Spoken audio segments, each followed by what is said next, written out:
Na década de 1960, governos financiaram pesquisas que hoje pareceriam bem estranhas. Entre essas questões estava o que aconteceria se os humanos um dia encontrassem vida inteligente de outro mundo. Se esse momento chegasse, a comunicação seria um grande problema. E, naturalmente, para desenvolver uma forma de comunicação entre não-humanos e humanos, a NASA financiou um experimento que focava em ensinar golfinhos a falar inglês e deu LSD a eles. No vídeo de hoje, analisaremos o experimento da NASA com golfinhos e seus atos perturbadores. Talvez seja útil começar com o cientista responsável por organizar o experimento, John C. Lilly.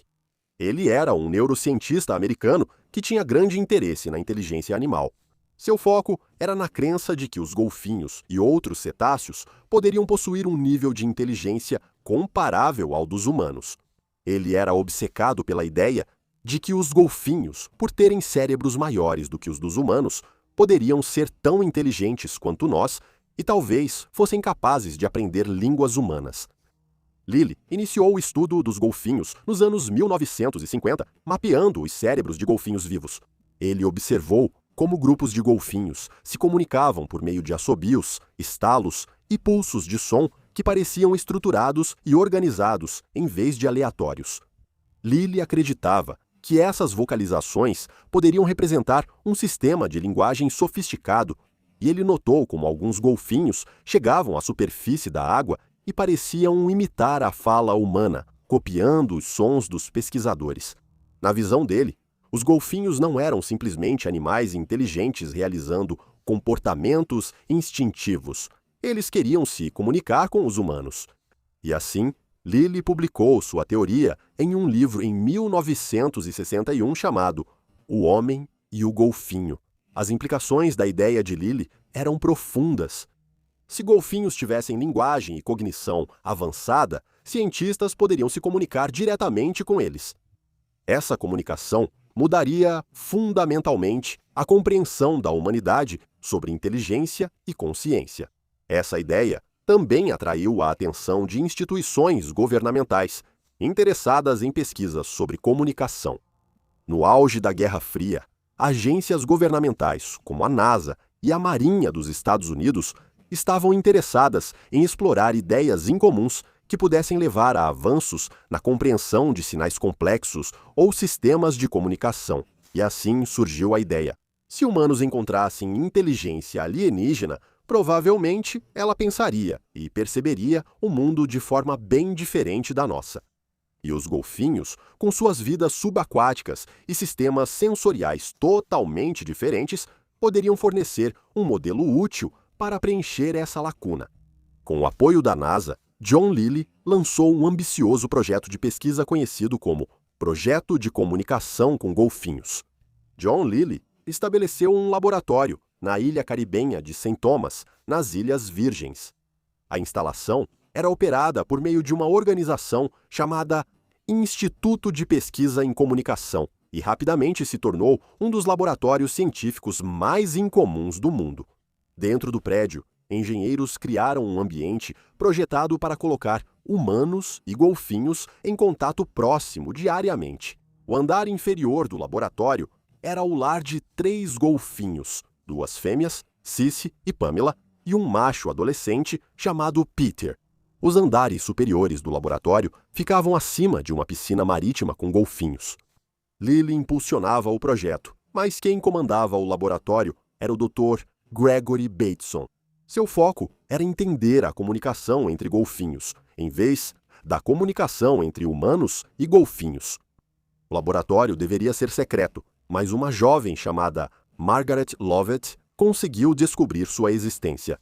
Margaret também tinha uma fascinação por golfinhos e queria ver o que podia fazer para ajudar. Apesar de não ter nenhuma qualificação, ela foi autorizada a ser uma observadora do experimento devido ao seu entusiasmo evidente. Margaret, no entanto, logo perceberia as limitações do projeto. Ela notou que, ao irem embora no fim do dia, havia horas desperdiçadas na construção de laços com os golfinhos e chances perdidas de avançar. Ela acreditava que golfinhos não aprenderiam linguagem humana apenas com lições ocasionais em tanques de laboratório. Ela sugeriu que os quartos fossem parcialmente inundados com água do mar, transformando o andar de cima em um ambiente aquático raso. A água cobria o chão com cerca de 1 metro de profundidade, permitindo que golfinhos nadassem pelos quartos enquanto humanos caminhavam ao lado deles. O resultado foi um espaço de convivência híbrido, onde ambas as espécies podiam existir juntas sem barreiras. A expectativa era que, se um golfinho vivesse tempo suficiente em ambiente humano, poderia aprender a linguagem como uma criança pela exposição constante.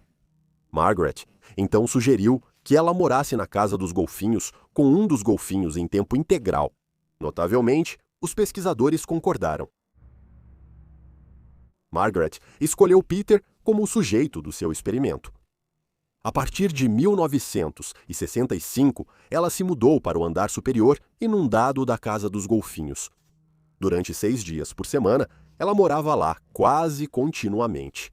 Uma plataforma elevada era usada para dormir, mas ela passava a maior parte do tempo andando pela água rasa dos cômodos. Peter nadava livremente pelos corredores, frequentemente ficando ao lado dela, enquanto ela se movia pela casa. O objetivo do experimento era ensinar Peter a imitar a fala humana. Margaret passava horas todos os dias conversando com Peter, repetindo palavras de forma lenta e clara, enquanto o incentivava a imitar os sons que ela produzia.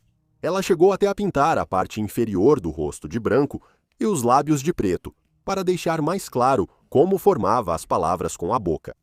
No começo, Peter parecia extremamente interessado no processo. Os golfinhos são animais curiosos e ele parecia fascinado pelos sons que Margaret fazia. Ele a seguia constantemente, ouvindo sempre que ela falava e, ocasionalmente, tentando reproduzir sons semelhantes. Mas o treinamento rapidamente revelou um problema fundamental. Os golfinhos simplesmente não produzem sons da mesma forma que os humanos. Suas vocalizações são geradas através de passagens nasais especializadas em vez de cordas vocais, e sua comunicação ocorre debaixo d'água. Tentar imitar a fala humana exigiu que Peter criasse sons desconhecidos usando seu espiráculo, que não havia evoluído para esse propósito. Até sílabas básicas foram extremamente difíceis. Margaret, mais tarde, lembrou que Peter tinha dificuldade para produzir certos sons sem expelir bolhas de ar pela água. Apesar do esforço, o golfinho nunca chegou perto de formar palavras reconhecíveis. Mas algo mais acontecia no ambiente estranho da casa dos golfinhos. Com o amadurecimento de Peter, seus comportamentos mudaram à medida que seus instintos biológicos se desenvolviam. Durante as sessões de treinamento, Peter começou a demonstrar sinais de atração por Margaret. Inicialmente, o comportamento dele parecia inofensivo e brincalhão. Os golfinhos são animais táteis, e Peter frequentemente nadava perto de Margaret ou se esfregava nela enquanto trabalhavam juntos. No entanto, de acordo com Margaret, Peter ficou cada vez mais interessado no corpo dela. Abre aspas. Ele estava muito interessado na minha anatomia. Se eu estivesse sentada aqui com as pernas na água, ele vinha e olhava a parte de trás do meu joelho por um tempo. Ele queria saber como aquilo funcionava, e eu fiquei tão encantado com isso. Mas com o tempo, o comportamento ficou cada vez mais óbvio e persistente. Peter começou a se esfregar no corpo de Margaret e a se posicionar de maneiras que deixavam claro que ele estava excitado. A situação criou um sério desafio para os pesquisadores. O comportamento de Peter interrompia constantemente as sessões de treinamento, tornando difícil continuar com os experimentos de linguagem.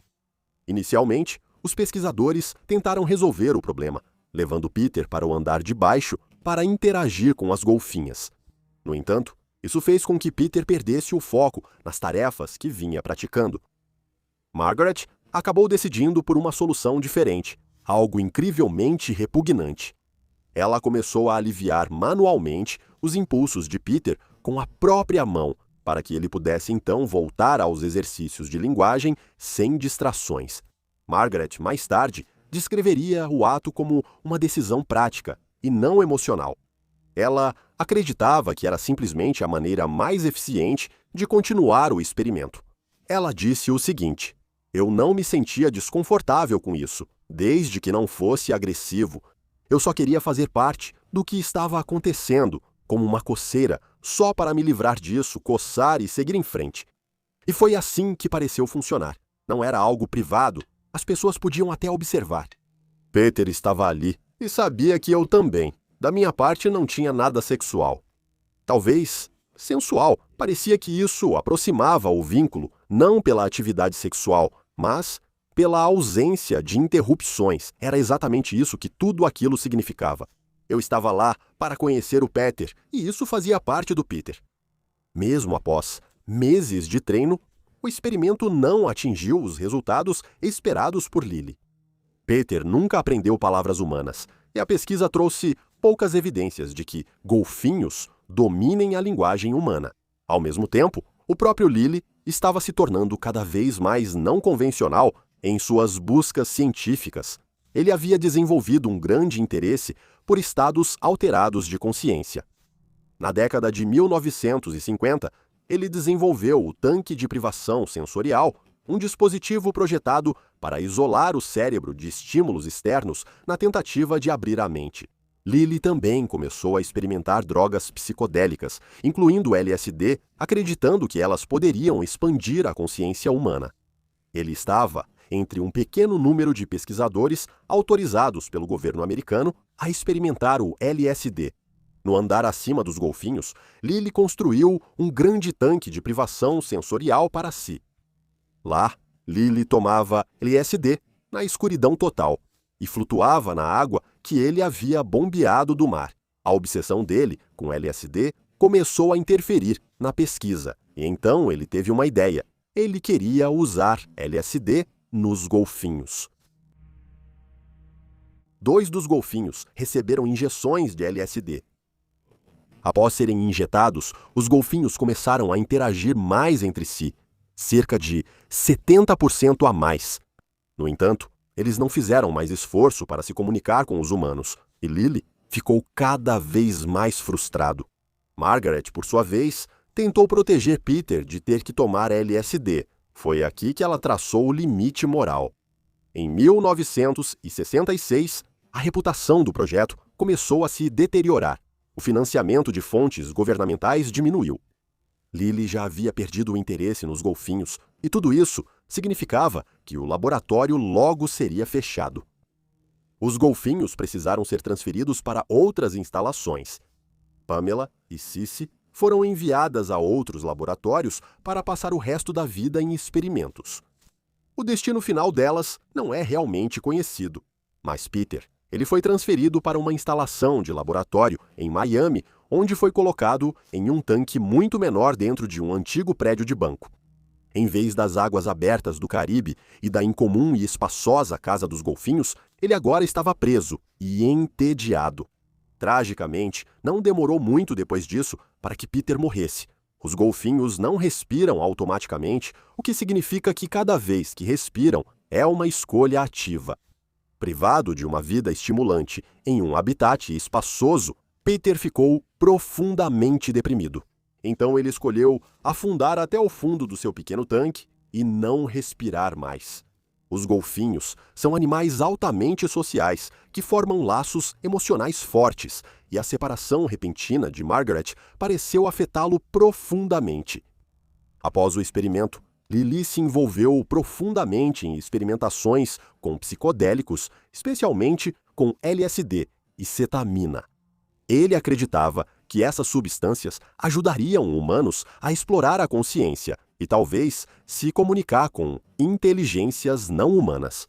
Margaret ficou na ilha e se casou com o fotógrafo do laboratório. Juntos, eles voltaram para a Casa dos Golfinhos, a reformaram e a transformaram em um lar onde criaram uma família. Nas décadas seguintes, o experimento com golfinhos se tornou uma das histórias mais bizarras e perturbadoras da história da pesquisa científica.